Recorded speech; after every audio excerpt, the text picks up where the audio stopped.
Hey, Mickey's here with me today, and we're going to look at how to introduce finish right, and we're going to use a food lure for this. There are other techniques you can use, but this video is going to address how to introduce it with the food lure.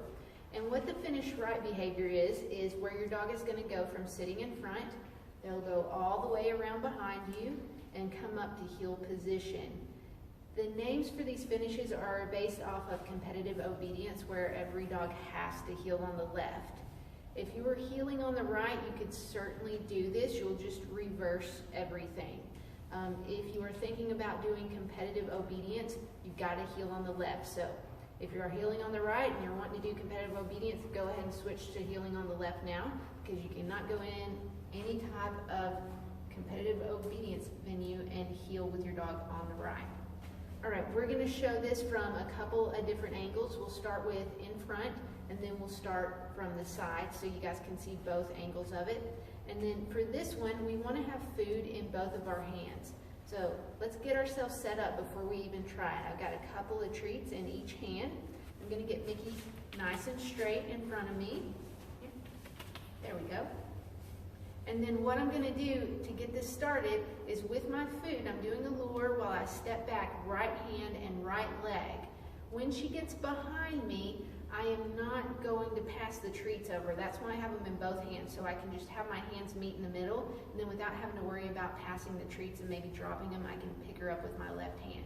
So it's going to start by stepping back, right hand, right leg, passing her behind me. When my hands meet in the middle, I'm just transferring her over to my left hand and pulling her into position, very similar to what we did in our finish left video.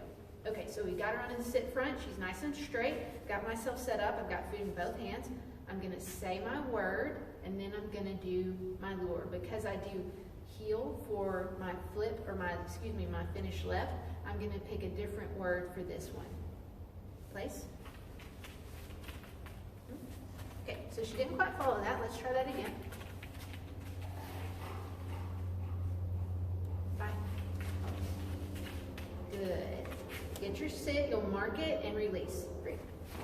So don't forget your sequence. Command, mark, release, reinforce. This is a new behavior, so it's going to be command, give that help if your dog needs it, and then follow through with the rest of the sequence. So let's look at that again from the same angle. Nice sit in front position to start with. Bye. Good. Free. So I'm stepping back, right hand, right foot, and then I'm just stepping forward again on this one. Okay, let's try from the side this time. Good. Keep. Bye. Good. Free. Same thing from that same angle. Good. Bye. Good. Free. Okay, and now I'm going to switch ankles. So again, I still have food in both hands. Bye. Good. Free. And we'll do one more from that angle.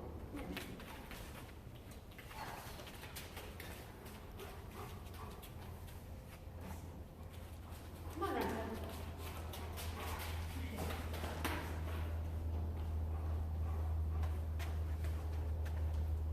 Bye. Good. Great.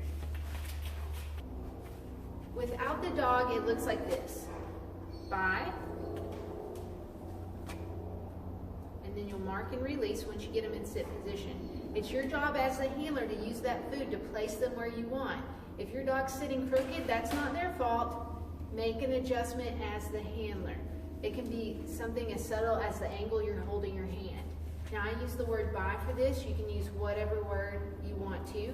Just make sure if you're doing both finishes, they have different words. So I use heel for the other one, and I use bye for this one. Okay, from the side angle, it looks like this. Bye. And then from the other side angle, bye. So with food in both hands, you're pulling them back. As you step back, right hand, right foot, you're meeting your hands in the middle, you're picking them up with your left hand, And as you step your right foot back up, you're pulling them into position with your left hand. Don't forget your sequence. Command, give help in the beginning when your dog needs it. Start phasing it out over time. So we've got the sequence and the progression. So it's command, give that help if your dog needs it. Then you'll mark it, you'll release, and you'll reinforce. Try both finishes. So check out our video on the left finish. Try both finishes. In the beginning, I usually recommend pick one. Pick the one that your dog responds the best to. Get that one established, and then come back and add the other one in if you wanted to do both finishes. All right, have fun with this finish behavior. Thanks for joining us, and we will see you guys next time.